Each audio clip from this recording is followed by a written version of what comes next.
I got a phone call today from a woman who is starting a support group for mothers of children who have become non-religious. And she called to ask me a question about something, but after I hung up, I began thinking for a second about this phenomenon. The child is born into a religious family, and the child gives it up. The question is, what is missing? What was the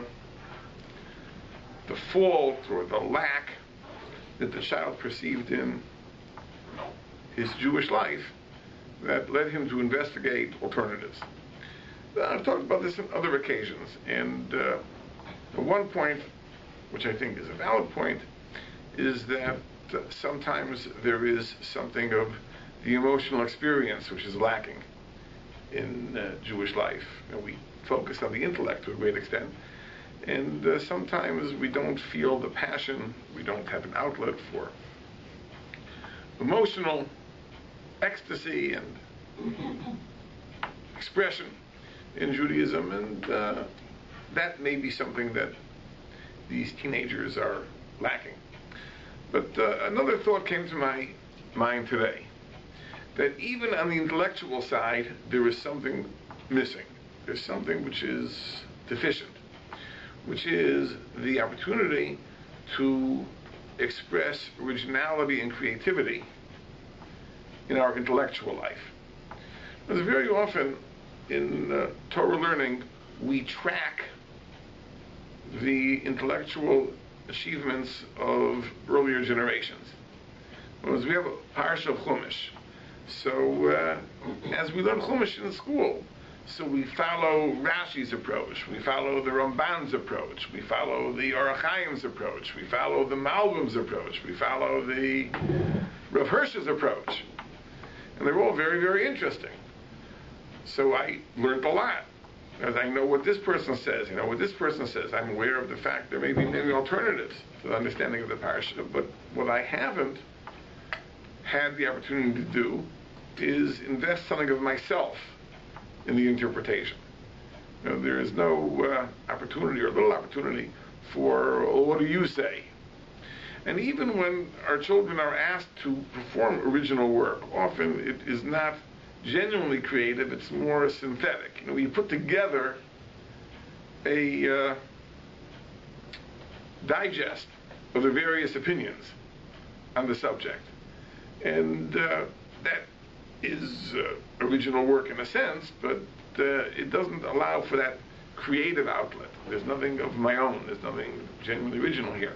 Therefore, I think even in the intellectual experience, something is very, very deficient. And this is a subject which I think is very, very much related to Chanukah, and very, very much related to Chanukah-Miketz. And that's not just mentioning this to share with you what I did today, but this is a segue into what I'd like to talk about this parsha.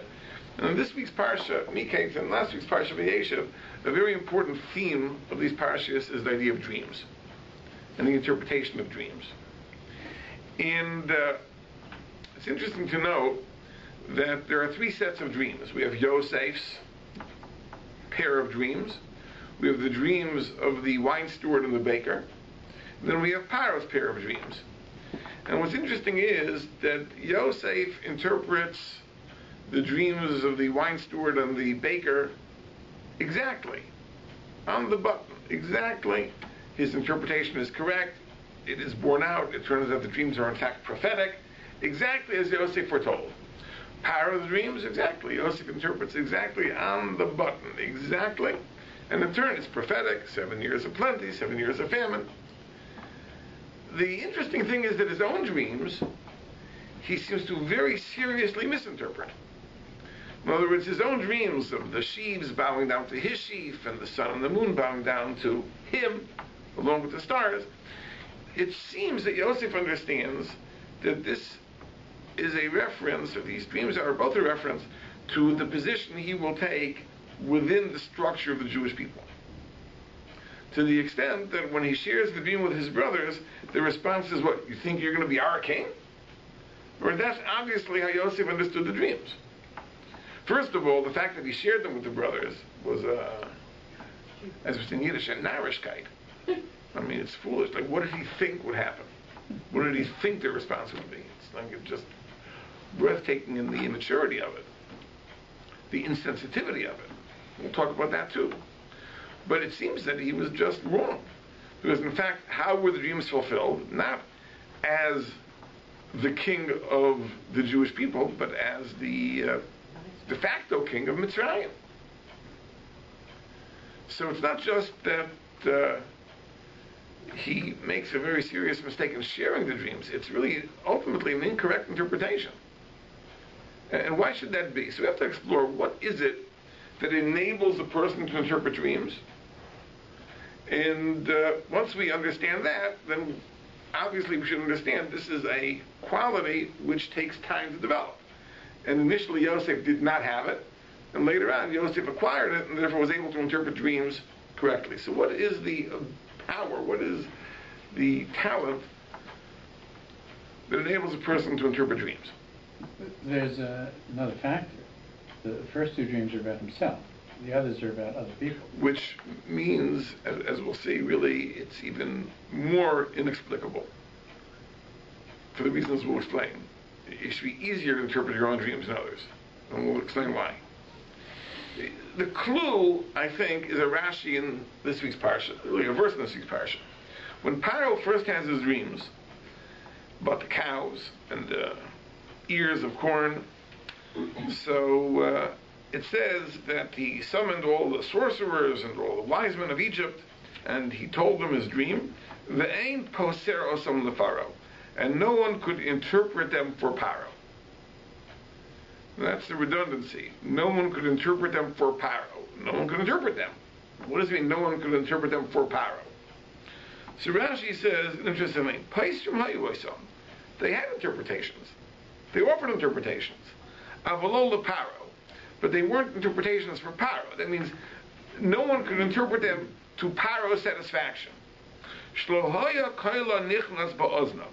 What they said didn't go into his ears, didn't sink in. We had no satisfaction from their interpretations. They said, what does it mean? The 7 cows, the fat cows, the lean cows. Sheva bonos atamoilid, you're going to give birth to 7 daughters. Sheva bonos atakaiver, you're going to bury 7 daughters. And Paro just had no satisfaction from those dreams. So what was wrong with those interpretations? Why was this interpretation better than those? So the Mefarshim is like this, that dreams, the symbolism of dreams is very personal. What a given symbol means to me is not the same thing that it means to you. Let's take a piece of music, for example. Let's say that I heard this piece of music on a very festive, happy occasion. So to me, that piece of music has a certain positive connotation. Let's say to you, you heard that piece of music on a very sad occasion. So to you, when you hear that song, it fills you with feelings of melancholy, and so on and so forth. So what that song symbolizes to me is not the same thing it symbolizes to you. So let's say, for example, on the same night, both of us dreamt of that song. You're not going to say we had the same dream. But the symbolic language of dreams is very, very personal. So if I dream of this song, that means one thing. If you dream of that song, it means something else. Now, to understand this fully, let me explain what the Rambam writes about dreams, how dreams work. There are dreams that are prophetic, whereas God sometimes sends messages through dreams.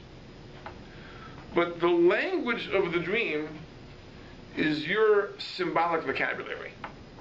Because the mechanism by which the message is transmitted is through your own imagination.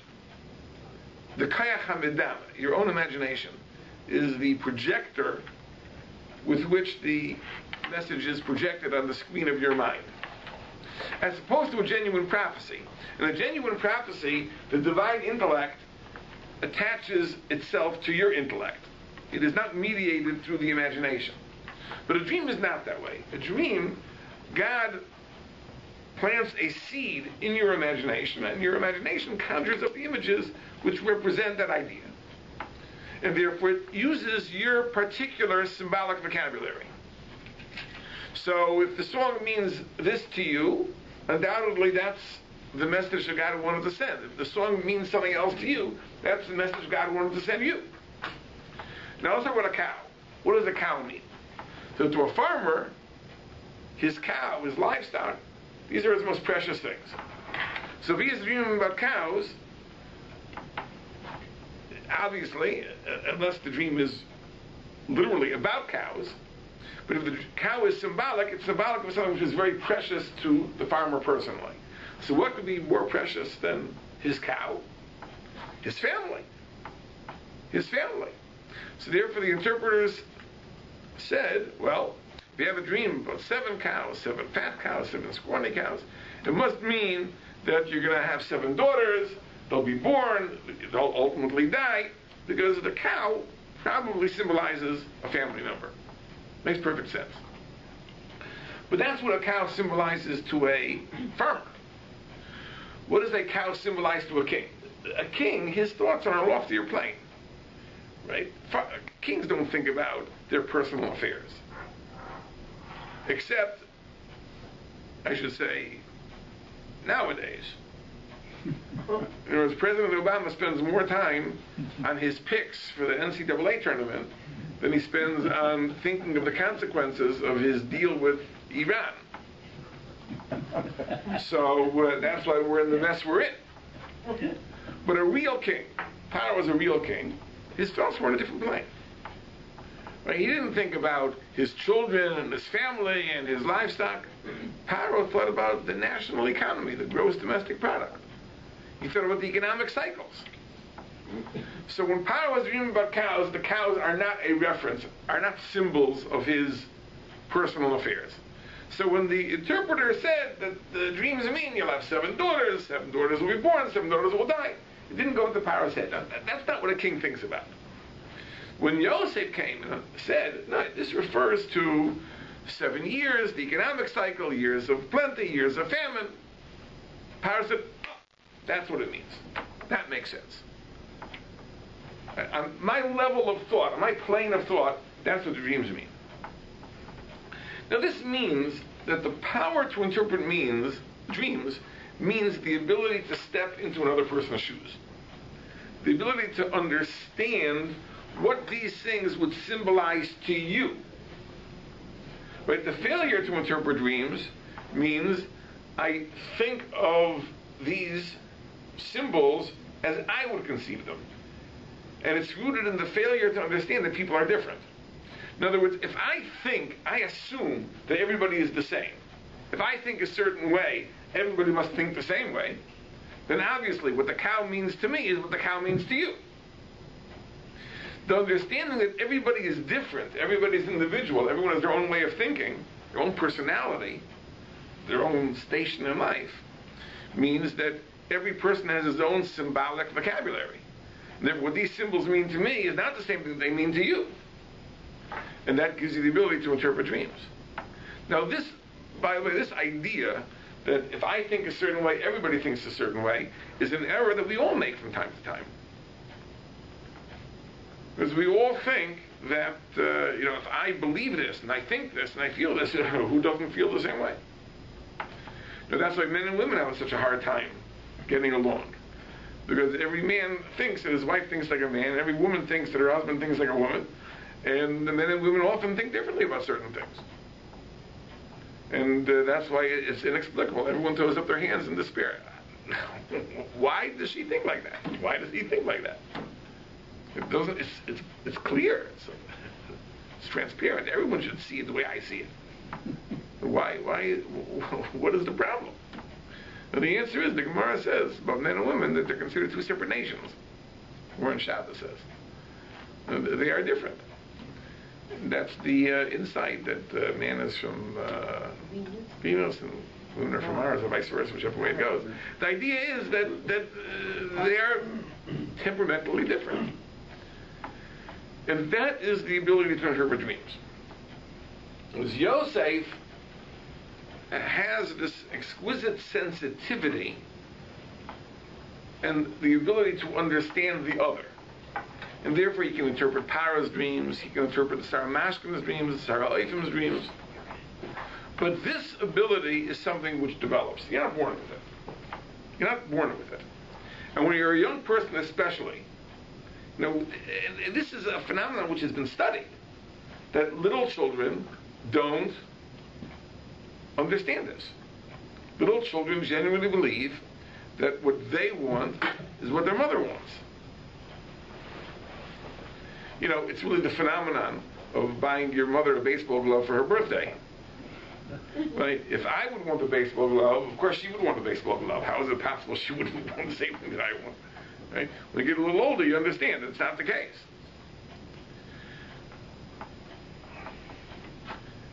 Sometimes it's not only we lack understanding of others, we lack our own self-understanding. We don't even understand ourselves adequately. And that, I think, is the root of Yosef's failure to interpret his own dreams. First of all, the fact that he didn't understand others, that's obvious in the story. Any person who has an understanding of another person would know that when you go to a person and say, I had a dream that you're going to bow to me, that the person would not find that particularly appealing. Right? The fact that Yosef could share this dream with his brothers is just so bizarre. But it's not just that. Not just he lacks awareness and understanding of their position. He doesn't understand himself. And therefore, he misinterprets the symbols of the dream. In other words, he understands that the dream symbolizes somehow relationships within the structure of Klal Yisrael. But at least the first dream clearly has to do with grain. And not with their relative positions. Their sheaves bow down to his sheaf. And of course, as the story unfolds, that Yosef is the administrator of the food program in Mitzrayim, and we understand the connection of that dream, at least, to food. But if Yosef would have reflected on that symbolism, maybe he wouldn't have known enough to interpret it, but he certainly would have known enough not to give it an incorrect interpretation. Right? He might not have had access to the information about the famine in Mitzrayim that was going to come years from now to give the dream the correct interpretation, but he wouldn't have given the dream the false interpretation. And he wouldn't have gone to his brothers and make the claim that I'm going to be your king. But this is the idea of a dream. The idea of a dream is rooted in the idea that every person is different. Every person is an individual. Every person has his own way of thinking. And that's why the dreams, their interpretation requires a very deep understanding of other people. The theme of individuality is a dream that emerges in Chanukah in a very, very curious way. The Kriyas HaTorah of Chanukah, the laning that we read in Shul in Chanukah, is from Parshas Naso, the offerings of the Nesiim, of the princes. When the Mishkan was dedicated, the Chanukah-Mishkan, which of course corresponds to Chanukah, so for the first 12 days, each day, one of the princes of the Shevet brought a korban. And the korbanos are exactly identical. Exactly identical. And it's repeated again and again and again. Now there are 5 psukim devoted to the sacrifices of each nasi. So you have 5 psukim which are repeated 12 times. So even though Nasa was really it's actually the longest parsha in the Torah, 176 verses, but it's not the hardest parsha to learn. Because once you learn those 5 verses, then you know the next 55. So a bar mitzvah boy who gets Parshas Naso, he can console himself. It's not the hardest parsha. But the question is, why does the Torah repeat itself so many times? Again and again and again and again and again. I mean, the Torah, we know, uses an economy of words, even of letters. So here you have something which is astounding, that that the same parsha is repeated again and again and again and again and again. So the Ramban talks about this. And the Ramban gives two answers. One is that it's simply to give honor to each of the Shvatim.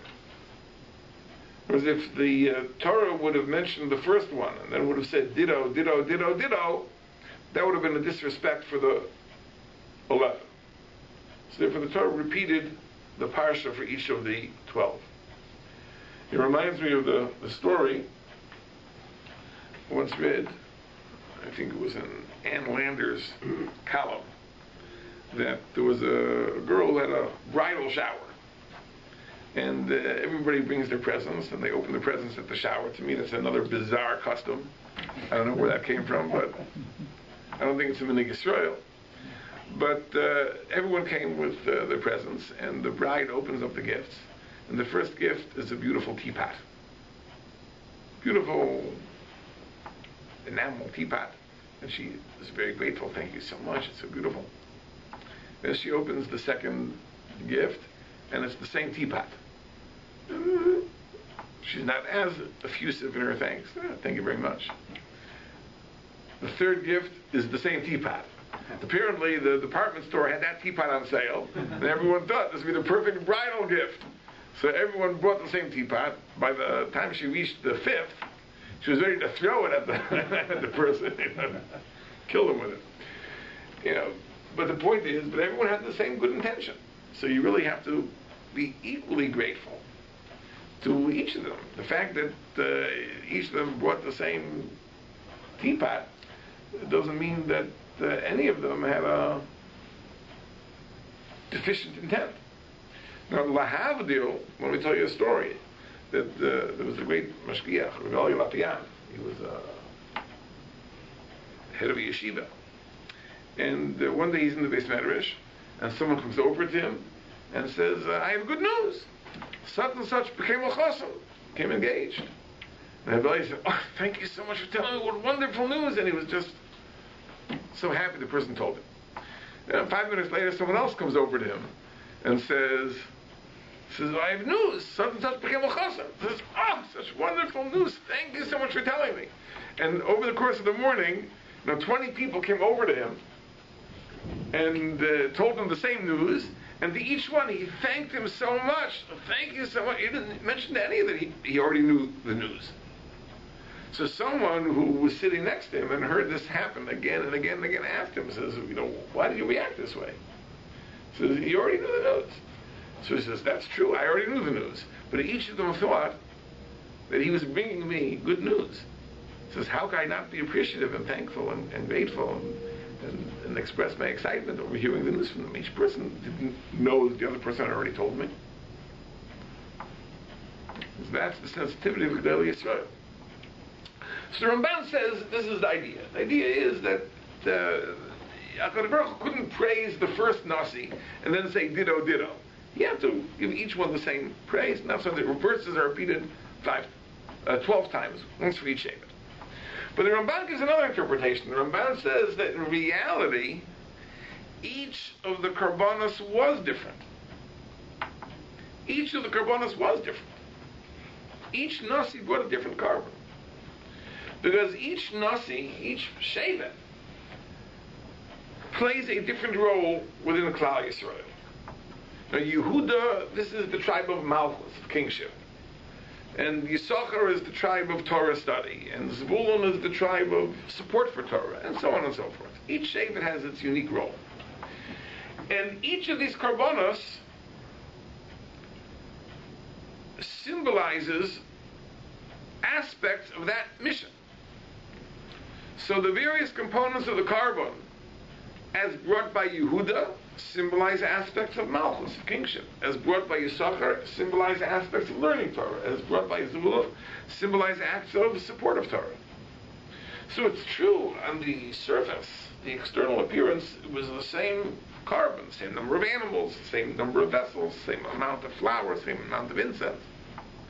But each brought it with a different kavanah, a different understanding, a different interpretation, a different insight. And therefore the Karbanos are in fact different, and that's why the Torah repeats it this many times. This is the amazing thing. The amazing thing is that we think that Judaism entails conformity. That we all put on tefillin that pretty much look alike.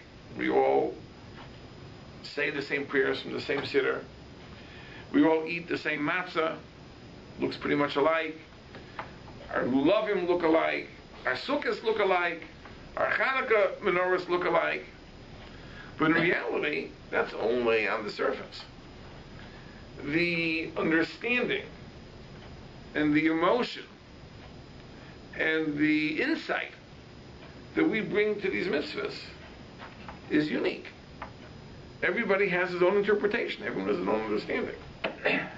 My lighting of the Chanukah Neiris is not the same as yours, and yours isn't the same as mine, and ours isn't the same as his or hers. It's a different mitzvah. It's a different mitzvah. The Arizal even says something very surprising. He writes that the same person never does a mitzvah the same way twice. Never does a mitzvah the same way twice. Because the mincha you daven today is not the same as the mincha that you davened yesterday, and is not the same as the mincha you'll daven tomorrow.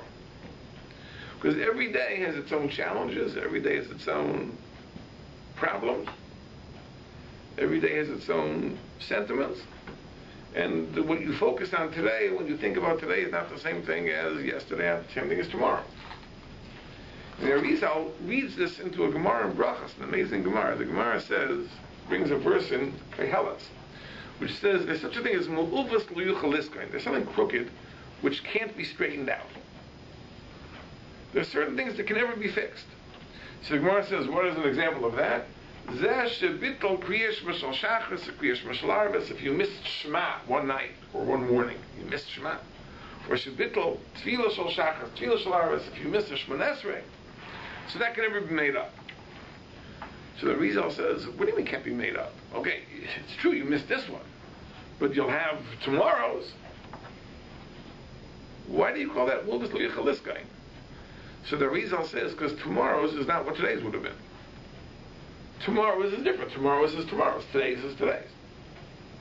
The tefillah that you would have said today, you'll never make up, because tomorrow is a different day. So it's Mulbis L'Yichaliskai, and something can never be straightened out. That's an amazing thing. It really points to the fact that we are constantly changing. We are really, in a sense, not the same people from day to day. It's a lesson about how our davening should be. Right. Now this is a philosophical problem of personal identity.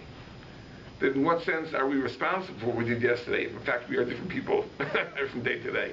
Believe me, a lot of ink has been spilled trying to solve that problem.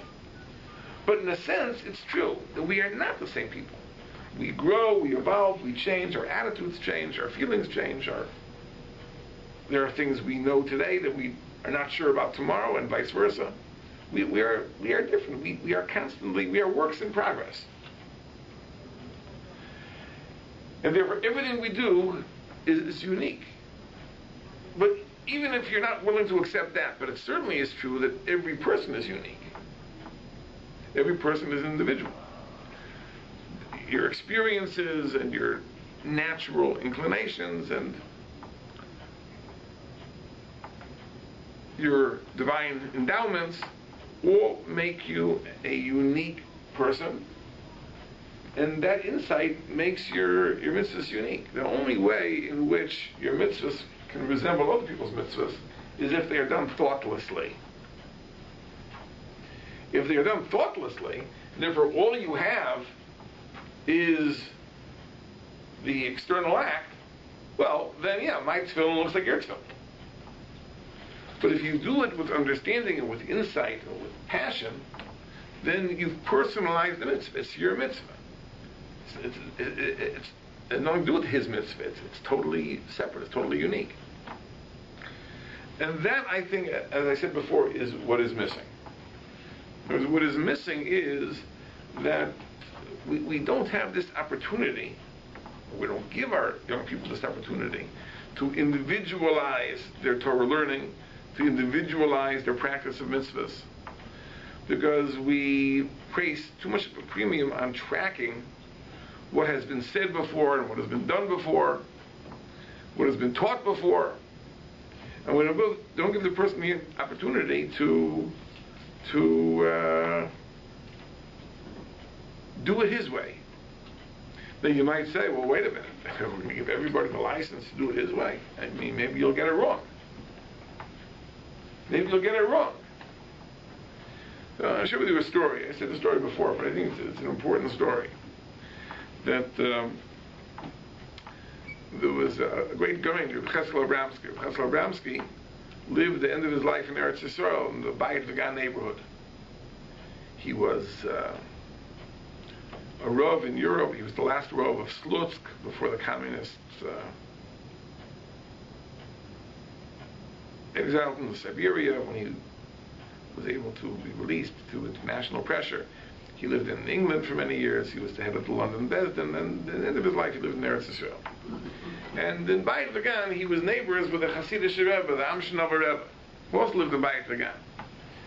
And one morning, Rabbi Eliezer Breitowitz was out of his house to go to shul, daven shachris, and someone comes to him and says, you know, something bad news. Last night, the Amshnover Rebbe was taken to the hospital. He had to have a blood transfusion. So Rabbi Eliezer Breitowitz says, oi, blood transfusion. He says, you know, I pray every day that I shouldn't need a blood transfusion. It's an odd thing. So the person asks, well, where does the Rav pray not to have a blood transfusion? So he says, in benching, Birkat Hamazon, every day I say that lo lidei matnas basar v'dom, we should not need the gift of flesh and blood. It means we should not need a transplant and we shouldn't need a transfusion. The gift of flesh and blood. So he said, the guy said that's not what it means. You know, basar v'dom means you shouldn't be reliant on people. You know, people have to give you charity. It doesn't mean a transplant and a transfusion. So he says that's your interpretation. It doesn't preclude my interpretation. Meaning that it's true, there is one fundamental interpretation. But it doesn't preclude the possibility of others. Right? There's no requirement that my interpretation has to be the interpretation for all time and all people. It's my private interpretation. Nothing wrong with that. There's a story, even funnier story, because someone once had an interpretation which made no sense. No, it says in Tachanun, V'urachum, it says, Im avonenu onu banu, if our sins have testified against us, right, we ask Hashem do for the sake of His own name.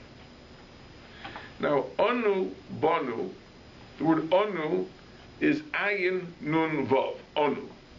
If they've testified against us, banu, beis nun vav.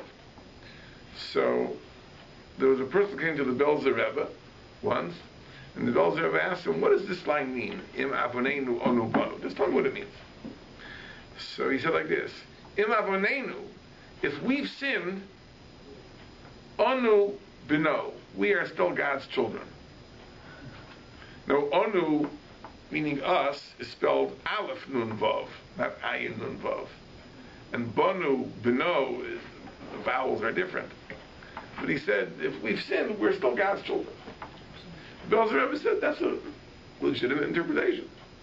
Now, grammatically, it doesn't make sense. The spelling is wrong. You know, but it's a true sentiment. So if that's what you feel when you say those words, so be it. So there's no harm done. There's no harm done in a liberal interpretation. And you know, to be honest, many Hasidic interpretations. If you go to Hasidic Svarim and you read their interpretations of verses or even words in the prayers, also don't really conform to the strict grammar or the strict literal translation of the word. But the sentiments are true sentiments. And one may have them. So there's no reason not to personalize the prayer, not to read into it our own thoughts and our own feelings. It might not be the correct interpretation, but it is a interpretation. Nothing wrong with that. And then the prayer becomes yours. It's not you're praying someone else's prayer, you're praying your own prayer. It becomes personalized. And that is something which is very, very, very special. And the fact that this is something which is needed was already recognized by Chazal in several places. Very interestingly, there's a Gemara in Masechtas Rabbi Eliezer which is almost shocking. The Gemara says that Ba'u v'nachzik toivel aleseinu. We have to thank our forefathers, the forefathers, for committing the chet ha'egel. Shil moleihein, if they had not sinned, onu kamish lo banu lo'olam. We would be as if we didn't come into the world. We'd be nothing. This is how so. Because Chazal tell us that if not for the chet ha'egel, the Jews would live forever. That when God gave the Torah, the original intention was that Jews should be free from the Malach HaMavet. They should live forever. So imagine if not for the Chet HaEgel, every Jew that stood at Har Sinai would still be alive. And he would have, by now, children and grandchildren and great-grandchildren and great-great-grandchildren and great-great-great, many generations of grandchildren. But he'd still be alive. So what would we be, present company, if Moshe Rabbeinu was still alive? What would we be if Shmuel Hanavi was still alive? What would we be if the Rambam was still alive? We'd be nothing and nothing. Right? I'd be very surprised if you would come to my class if the Rambam was giving a lecture next door. I'd be extremely surprised. Maybe you would say you don't understand Arabic. Okay, maybe that would be the excuse. But otherwise, I would say by all means, I'd be there. I'll go to his lecture. But a person has to feel that he is special, that he has a contribution to make, that he makes a difference. And therefore we have to thank our forefathers having committed the Chet HaEgel and bringing death into the world, restoring death to the world, so that we could be born and blossom in our own right. And the Gemara says that if a Talmud Chacham says something, says, "Ein mazichna," so you don't discourage him. Because by saying, well, if what you're saying is true, it would have been said, it would have been written hundreds of years ago. It's not true. Sometimes something is left over. It is concealed from earlier generations to leave later generations with something to do, something to teach, something to create, in order to leave their mark. So to say that my interpretation must be wrong, because if it was really correct, it would have been written in the Chassam Sofer 200 years ago, or it would have been written by the Malbim 200 years ago, or written by the Gaon 300 years ago. No, that's not an argument. Right? There are tidbits left for every generation to express itself and to achieve greatness thereby. Now the question is, what does this have to do with Chanukah? Is it related to Chanukah in some way? In other words, this insight we saw from the Kriyas HaTorah of Chanukah, but is it related to Chanukah? And this is a very, very interesting thing. We all understand that Chanukah somehow relates to a conflict between the Chachma of Yavan and the Chachma of Yisrael. The way of thinking of Yavan and the way of thinking of Yisrael. I was curious, the idea of the individual, did this exist for the ancient Greeks? Or is this a new cultural concept which postdates them? Now, let's take Plato, for example. Plato had a very, very interesting belief. We would call it an outlandish belief. That there is a world of ideal forms, Platonic forms. The ideal horse exists in that world of forms. The ideal table, the ideal chair, the ideal hat, the ideal camera exists in this world of forms. And all the tables of our world, all the chairs of our world, and all the hats of our world, all the cameras of our world are imperfect reflections of that Platonic ideal. And somehow, these individual items would be more perfect if they would more closely conform to the Platonic ideal.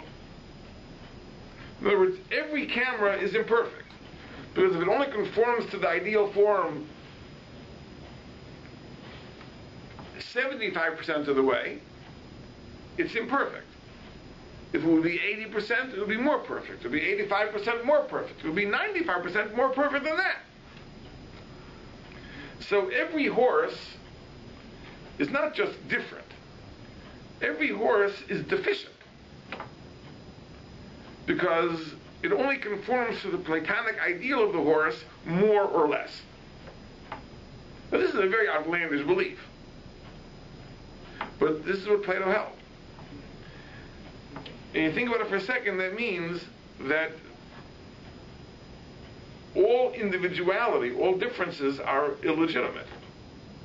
To the extent that there are differences between me and you, is to the extent that neither of us conforms to the ideal human. But if we would conform to the ideal human, then we'd be identical. We'd be identical to the Platonic form. Which is a very, very bizarre thing when you think about it. That means all differences really point to a deficiency. There's something missing, something inadequate, something incomplete. Right? We are different because none of us 100% conform to the ideal. Now, in Aristotle as well, Aristotle rejected the ideal of Platonic forms. But nevertheless, in Aristotle as well, you don't see him ever speaking about the very simple fact that people are different. Now, if you read the Nicomachean Ethics, right, you walk away with the impression that there is an ideal which every human being should aspire to find perfect balance between the extremes of deficiency and the extremes of excess in every personality trait. And again, all the differences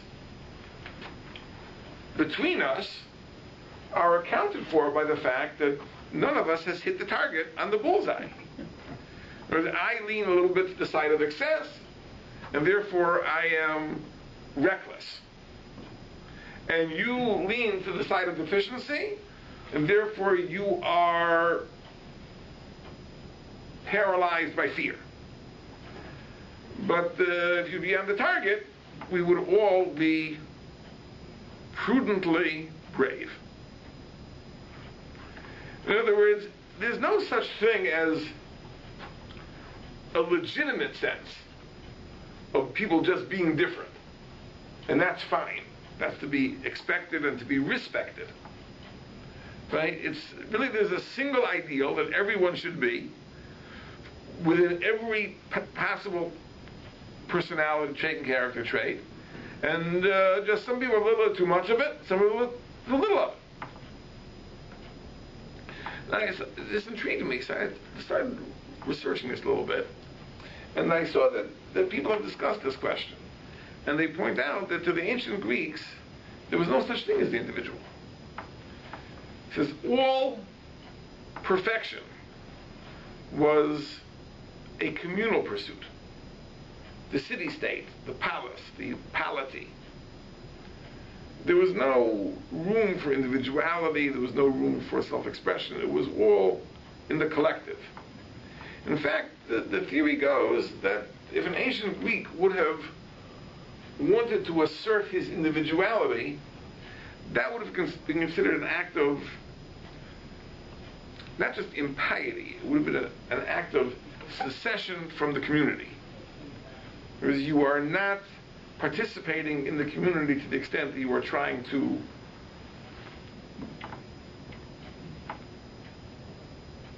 march to the beat of a different drummer. The ideal of the polity is a community where there be a unanimity of thought, a unanimity of practice, a unanimity of custom, of belief, of thought. It's an incredible thing. It's curious because certainly that's true of the philosophy, no argument. But it's not true of their worship. It seems like their gods are very individual. Yeah, this is an important thing to understand, that by the Hellenist period, right, there was a great divide between the philosophical thought and public worship.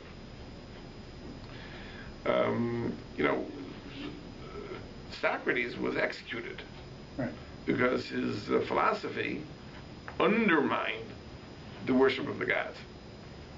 Okay? So the two can't coexist, really. It almost seems by the Hellenist period, the worship was just, it was more civic religion than, let's say, theological religion.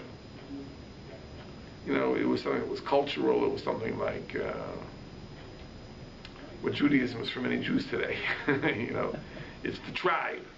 This is what we do. This is how we eat. This is how we worship. This is how we pray. And do we believe in it? Not necessarily, but it's part of our common culture that unites us, and therefore we keep up the pretense.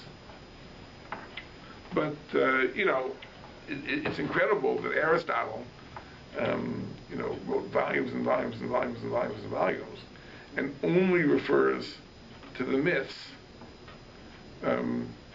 as a springboard for demonstrating how we progressed beyond them.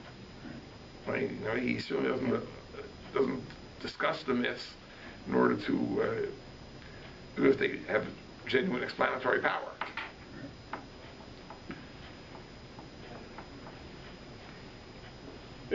I think that Judaism is really not that way.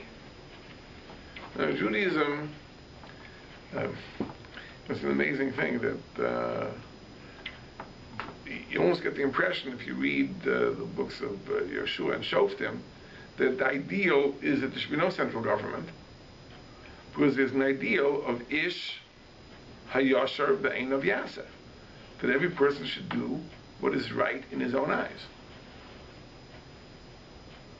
Okay, it may be that to defend the country against external threats, you may need a king. But it almost seems that the very idea of having a central government is a necessary evil. The ideal is that everyone should chart his own path. And in a sense, moral autonomy is the ideal, even though we have a Torah.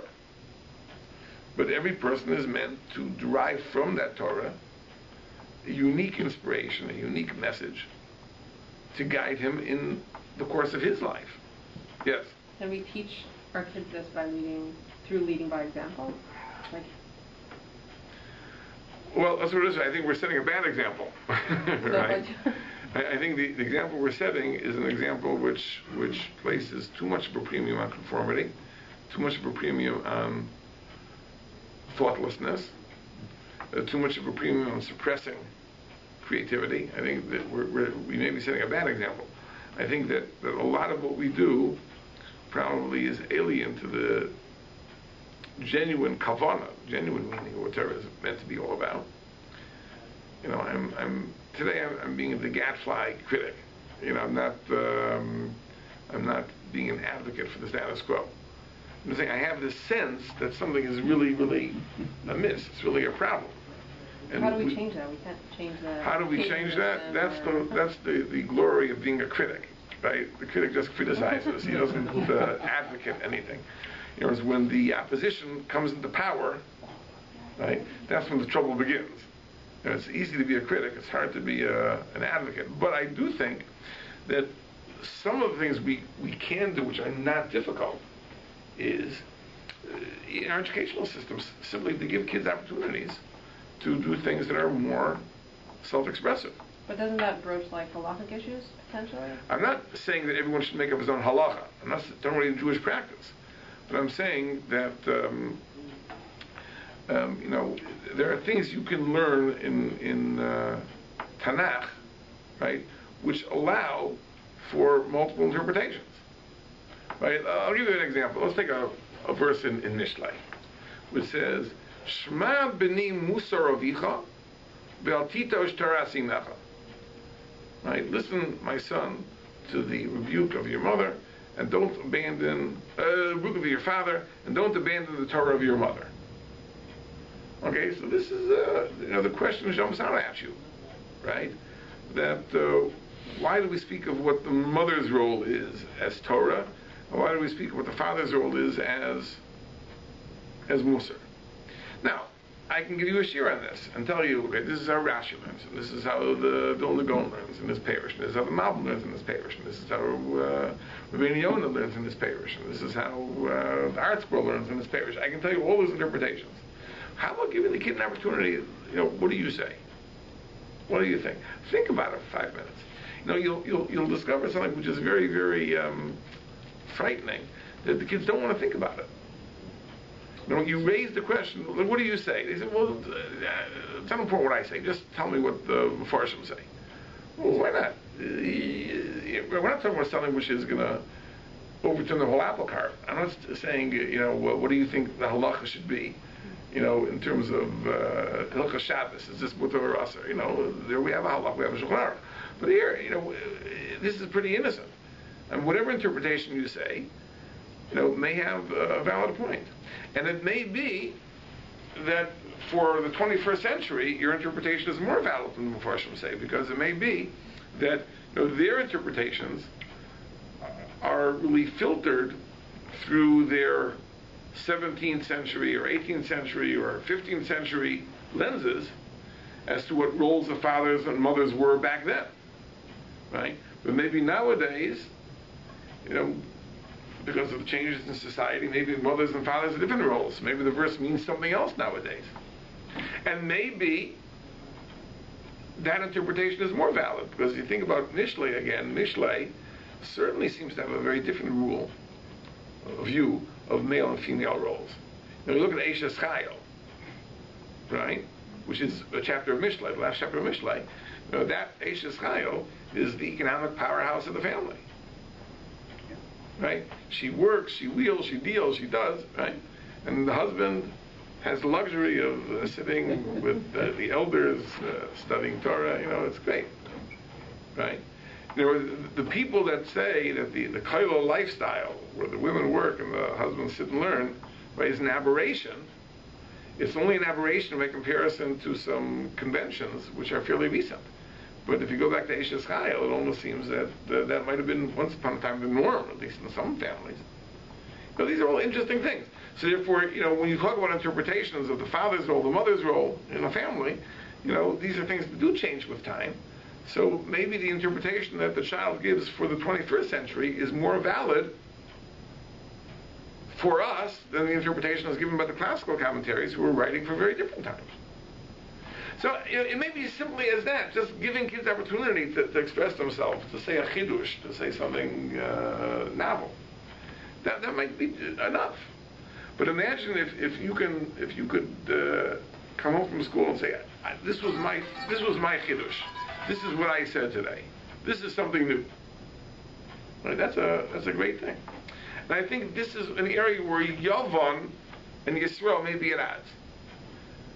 So when Yavan tried to suppress our Torah, the Torah Sheba'al Peh, right? That's exactly what it was doing. It was suppressing this vehicle for creativity, for originality, for self-expression, right? And of course, if they were successful, that would have driven all the passion out of Judaism.